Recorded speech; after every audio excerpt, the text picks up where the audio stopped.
Hello and welcome to today's edition of Factoring We Need to Talk with Mr. Hines. Factoring is something that is crucial to Algebra 2, mathematics in general, and also factoring is a big part of, or knowing what factors go into certain things is really important as a life skill. So probably don't have to factor quadratics on a daily basis. But the skill of looking at something complicated and trying to break it into its pieces so that you can look at them separately is a huge, huge thing. So I'm going to start down here in the number 12 area and do some examples.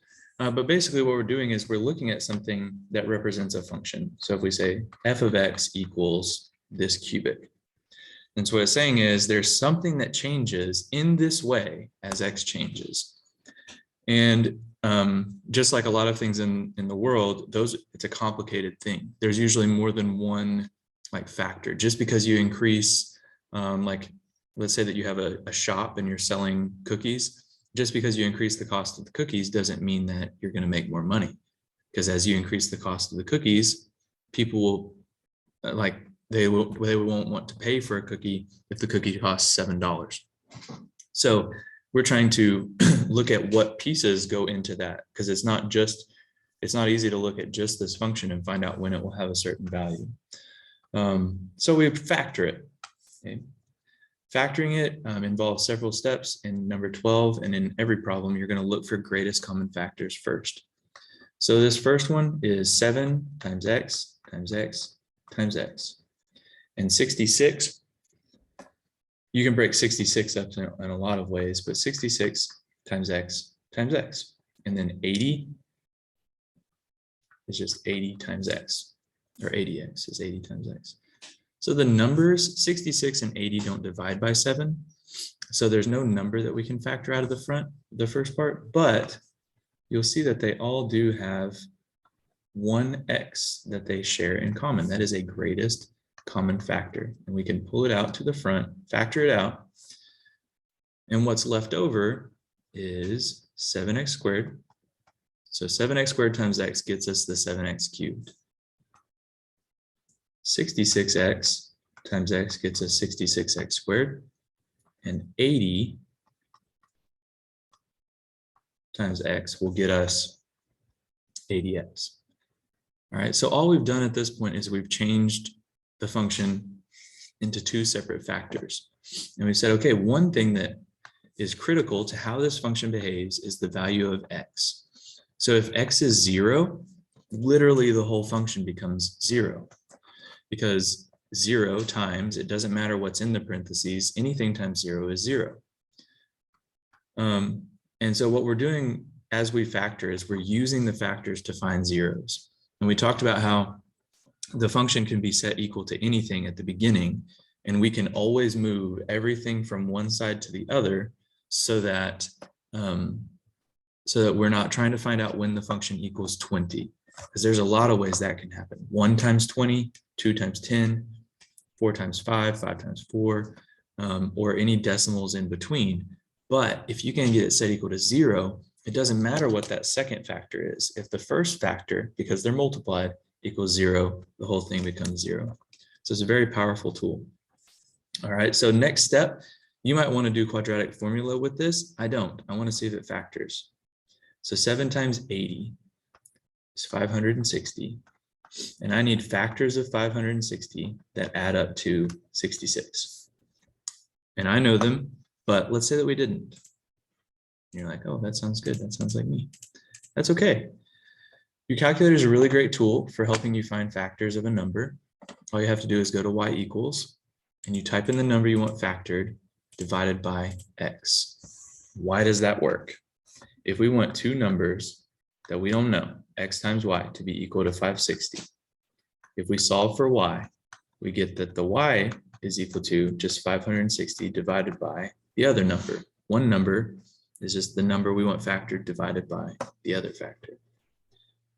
And so that's what we plug in our calculator. And when you hit second and graph to go to the table, every single row here represents factors of 560. And there are a lot. We just want to look for the integers. So ignoring the decimals, you see like 7 times 80 is 560, but it doesn't add up to 66. It adds up to 87. So we keep looking, and eventually you get to 10 and 56. And those are the ones that we want, 10 and 56.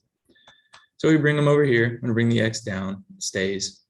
We have x plus 10 and x plus 56.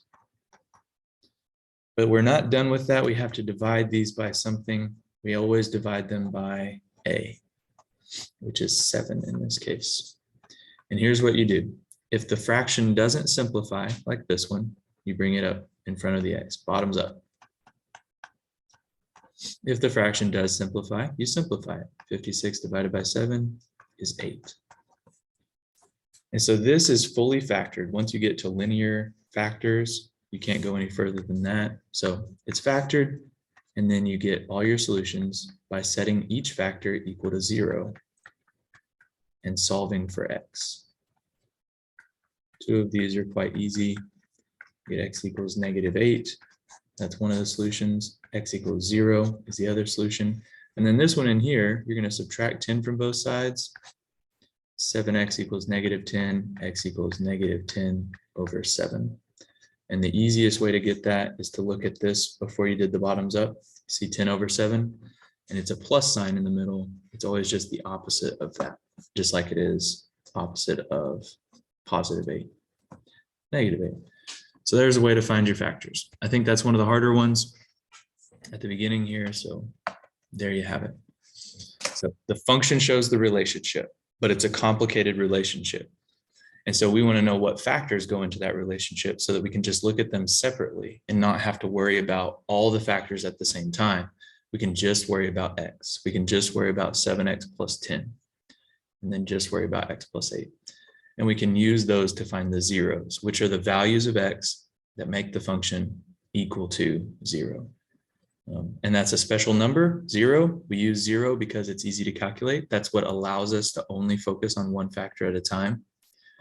And we can always make the function equal 0 by moving everything from one side to one side and getting it all set equal to 0 at the beginning. Let's do a couple more. I'm going to do number 16 and 18. So 16 and 18, when there's a negative sign at the very beginning, I like to factor it out. Do you have to factor it out? No. Is it beneficial? I think so. So what I'm going to do is put a negative sign out here and then put in parentheses. What do I multiply a -1 by to get -3b squared? I have to multiply it by 3b squared. When you factor out a negative sign, the only thing that happens is every sign changes. And now we're able to just look at a quadratic that's kind of what we're used to, where it has a positive leading coefficient of 3 times -4. And we flip the function upside down, but it still has the same solutions in this case. So 3 times -4 is -12. The factors of -12 that add up to -11. Hopefully those are speaking to you now. -12, +1. So -1, then we have b minus 12 times b plus 1. We need to divide both of those factors by a. Divide them both by 3. If they simplify, we simplify them. 12 over 3 is 4. If they don't simplify, bottoms up, 3b plus 1. This is factored form, and from that we can find the zeros. So when b minus 4 equals 0, that's a solution, b equals 4. And when 3b plus 1 equals 0, that's also a solution.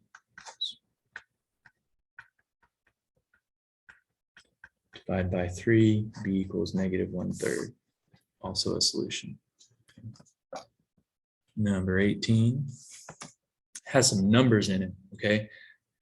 It looks to me, I see they're all even numbers. I bet these numbers all divide by something. I bet they have common factors.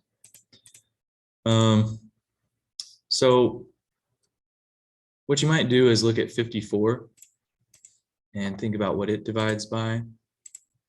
So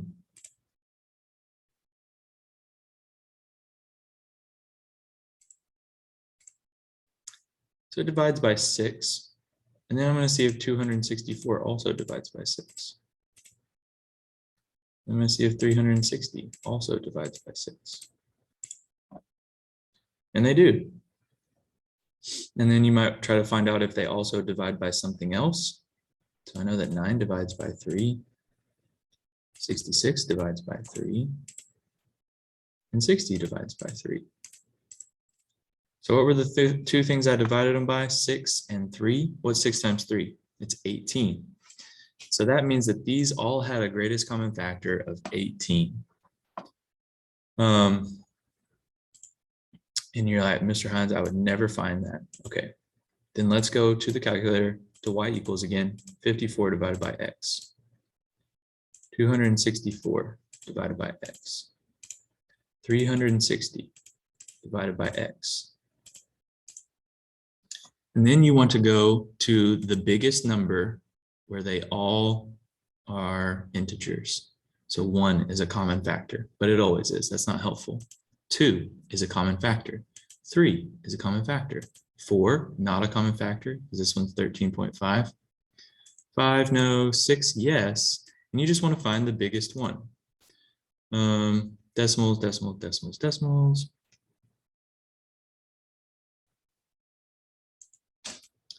You want to give up on it too soon. 12 was close.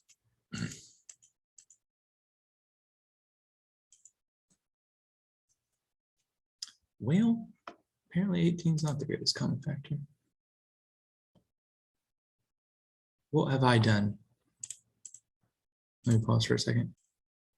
And I can't believe that no one stopped me from dividing this by 4 and the others by 6. So I messed everything up from the very get-go. So 18 is not the greatest common factor. So let's go back to the table and actually find out what the greatest common factor is. So not 18. I'm going to go back down and look for the first one that they all have in common, which is 6. So 6 is the greatest common factor that I can take out here. And I'm going to take out -6. Again, because we have a negative sign, take out the negative. Whoops. And then we've got 9r squared minus, so -6 times a negative is going to get us that positive 264, negative 44r, and then minus 60. So you see 9, 44, 60.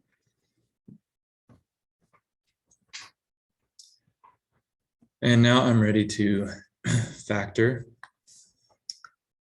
And again, I'm going to use this bottoms up method instead of doing something like the quadratic formula.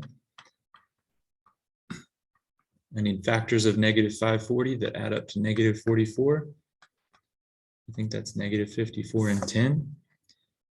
If it doesn't make any sense to you where that came from, then again, the calculator is your friend, just like it was my friend when I wanted the greatest common factor.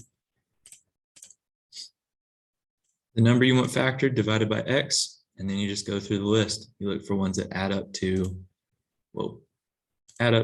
the thing that you want. So I see 10 here, -54, boom. And so we have -6 still. We have an r minus 54, we have an r plus 10. We still have to divide both of those by a, just like every time. If they simplify, you simplify them. That one's 6. If they don't simplify, bottoms up, 9r plus 10. So this is fully factored form, the solutions. So now that we have it in those simpler pieces, we can find the solutions pretty easy. 6 and -10/9. And so if I had said, hey, what value of r at the very beginning up here, what value of r would make that be 0? I very, very much doubt that anyone, myself included, would come up with -10/9. But by factoring it, now we can see much more easily that that's one of the solutions. Yay, factoring. Okay. More factoring there. Trying to make things a little difficult on you. And then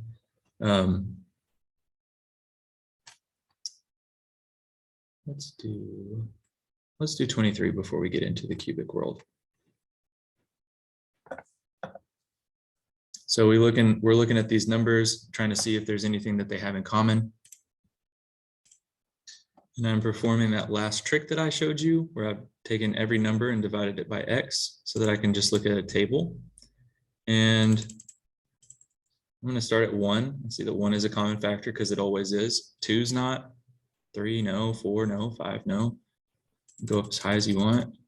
10 would be the highest that we could go because it's the smallest number. And it's not a common factor either. So they don't have a numerical greatest common factor. But what 23 does have,